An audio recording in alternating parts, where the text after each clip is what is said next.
official renew ang membership na namin dito sa PAMAS, pwede nang punahin at tingnan kung anong ginawa nila. Ito na. Ayan, pagpasok ninyo, makikita nyo ang bulletin board, which is nawala. Pinalitan na lang ngayon ng dikit-dikit. Okay. Ito yung ginawa ng administration ng 2023-2025. 43,350 ang gastos nila sa pagpagawa ng beam, yung nasira. Ayan, o, tingnan nyo. Ayan.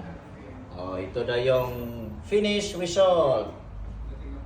O, ayan, okay. Tapos, o, ito daw yan. Ito, yan ang building ng PAMAS ngayon. Yan. O, ito yung bill na inayos. Yan. Yan. Okay? O. Yan.